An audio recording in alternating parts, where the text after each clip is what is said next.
after the true Salahuddin went back to Damascus. And the narration mentioned that one wet day he went to visit the Hajis. And when he came back, it was cold, it's wet. He became ill. And every day his state got worse. And Al-Imad mentioned, I was with Salahuddin when he was ill. He says, by Allah, every time Salahuddin became more ill, it was as though his trust in the Rahm of Allah just increased. He said, the weaker his body got, the stronger his trust in Allah became.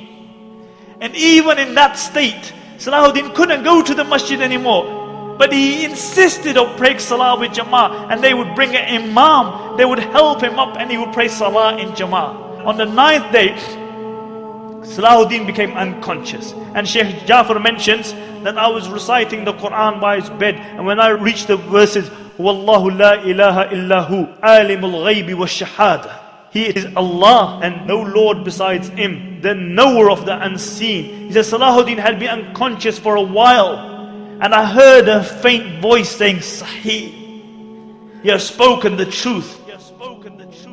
And he mentioned, for 3 days I recited the Quran by the bed of Salahuddin. And he said, on the final day when he passed away, I reached the verse, La ilaha illahu alayhi tawakkaltu. There is no God but Allah, and upon Him I trust. And I saw Salahuddin's face become radiant, and he recited the Shahada, and he left this dunya. And Ibn Shaddad mentioned that this was the greatest calamity to befall the Muslims since the demise of the Khulafai Rashidun.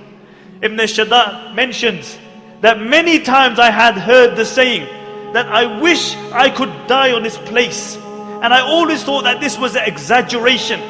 But he said, I realized the reality of that statement when Salahuddin passed away. He said, I wish I could have died on the place of Salahuddin.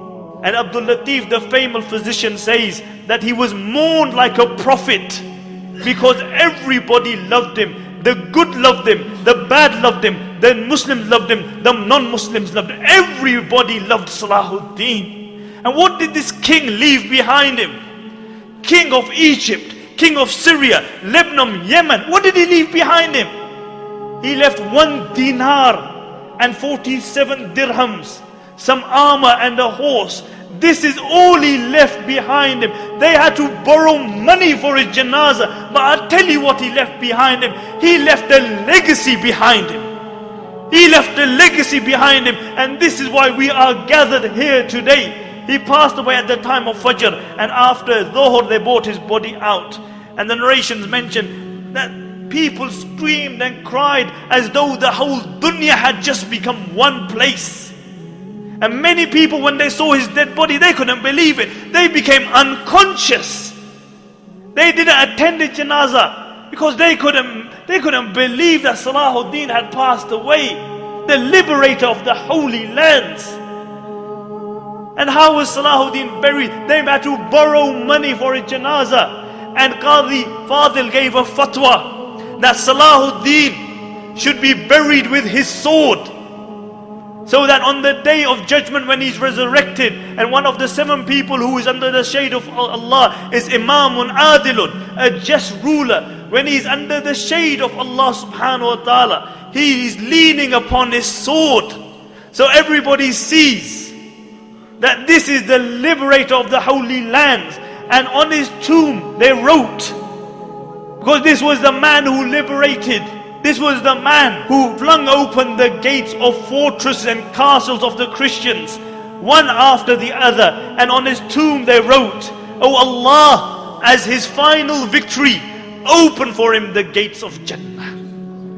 Open for him the gates of Jannah. And my dear respected brothers and sisters listening at home, Salahuddin is one of the greatest heroes of Islam. And this is why we have gathered here to remember this.